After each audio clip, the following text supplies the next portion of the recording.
Selamat pagi saudara, kami hadirkan informasi menarik untuk Anda yang mungkin ingin mengetahui bakat anak Anda sejak dini. Nah, Anda harus tahu bahwa kini ada metode yang bernama metode finger scan atau sidik jari. Ini bukan sekedar untuk mengabsen, tapi untuk mengetahui apakah bakat yang dominan pada anak Anda. Nah saudara, sehingga kita bisa lebih mudah menggali potensi dan mengarahkan perkembangan anak. Nah, bagaimanakah metode ini bekerja? Segera kita lihat ya, inspirasi pagi berikut ini.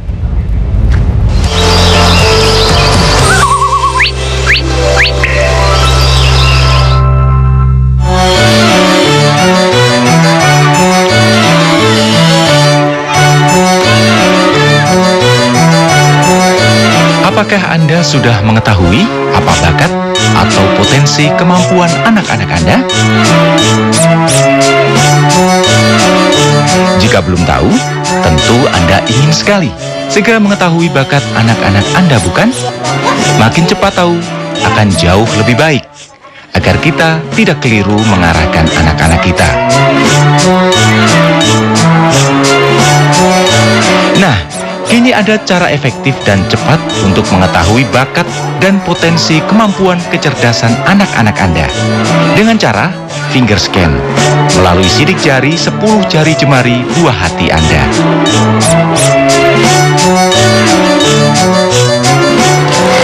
Mengetahui bakat atau potensi anak-anak kita sejak dini memang penting dan akan lebih memudahkan orang tua untuk mengarahkan apa cita-cita anak-anak mereka. Nah, ada satu metode yang bisa dipakai untuk mengetahui bakat anak sejak dini, yakni melalui tes memakai sidik jari mereka. Seperti apa itu? Yuk kita ikuti sama-sama.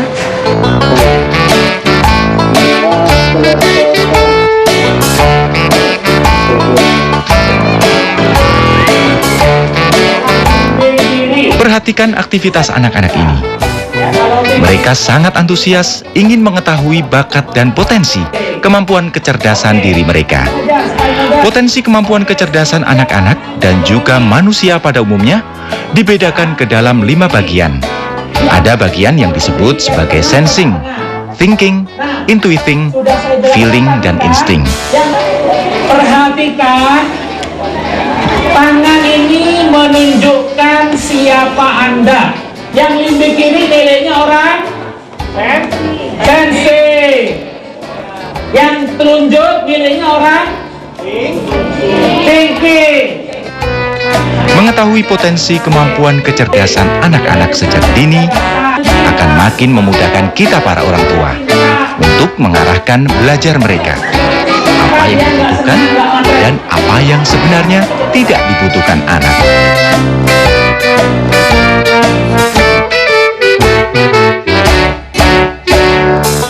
Anak-anak pun akan lebih nyaman karena mereka mendapatkan apa yang memang mereka inginkan. Di pengalaman pribadi saya tidak ragu-ragu untuk menjuruskan karir anak saya sebagai atlet. Walaupun orang lain mengatakan bahwa atlet masa depannya kurang bagus, itu saya kira kesalahan terbesar. Profesi kalau ditekunin apapun saja nantinya pasti akan berkembang. Karena saya tahu dia mesin kecerdasannya adalah limbik kiri. Orang kalau mesin kecerdasannya limbik kiri, itu artinya dia kehebatannya ada pada motoriknya. Ingatan dia bukan lagi di kepala tetapi di otot. Itulah yang disebut dengan myelin. Dan itu sudah saya mulai kepada anak saya sejak masih umur kelas 1 SD.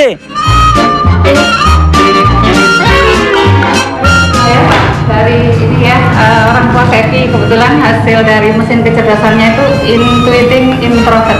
Jadi dia lebih ke imajinasi ya Pak ya, dan kreativitas. Sementara selama ini yang saya lakukan itu karena memang cenderung anak saya lebih ke kreativitas gitu. Belakangan saya lihat suka melukis, menggambar gitu kan. Tetapi pada kenyataannya setelah saya ikutkan les gitu ya, gambar ataupun lukis gitu, atau les yang mendukung kreativitasnya itu ternyata hanya sampai 1 sampai 2 bulan aja gitu, cepat bosan gitu. Bagaimana Pak saya cara menyikapinya untuk masalah yang seperti ini gitu? Nah sekarang misalnya sudah dicoba dengan gambar ya, mungkin ada problem dengan mentornya, coachnya atau gurunya atau pelatihnya nggak sesuai gitu ya, perlu dipelajari juga apa sumbernya. Tetapi seandainya semuanya normal-normal saja tetapi dia bosan, Mungkin berarti jenis kreativitas yang lebih cocok buat dia bukanlah lukisan. Mungkin dia bisa mengarang, mungkin dia bisa mencipta lagu, mungkin dia adalah bentuk-bentuk kreativitas yang lain. Jadi artinya perlu dicoba variasi jenis treatment atau program-program yang juga memberikan peningkatan kepada otak kanan tapi bervariasi. Sehari-harinya saya suka itu bertolak belakang dengan anak saya Arifah. Betul. Jadi saya maunya begini, anak saya maunya begini gitu. Sedangkan menurut saya yang paling bagus menurut saya, bukan menurut anak saya gitu. Jadi sebaiknya gimana? Sudah pasti dengan ibu sudah melakukan speaking test ini, ibu sudah tahu anak ibu mulai sekarang itu buang kebiasaan ibu menggunakan standarnya ibu. Sekarang harus diubah, apa-apa kalau kita mau ngapa-ngapain ikut kepada standarnya si anak. Makanya sekarang ibu korbankan keinginan ibu, masuk kepada apa yang diinginkan anak, bicara dengan bahasanya anak. Itu yang lebih penting. Dulu lagi pada bikin apa ini? Desain nama. Desain nama sama kamu juga? Iya. Nah, bagaimana? Apakah Anda sudah tidak sabar untuk mengetahui apa bakat Anda yang sesungguhnya? Ada baiknya Anda segera mengetes mereka supaya bisa tahu apa potensi dan juga kemampuan mereka. Tentunya makin cepat makin baik.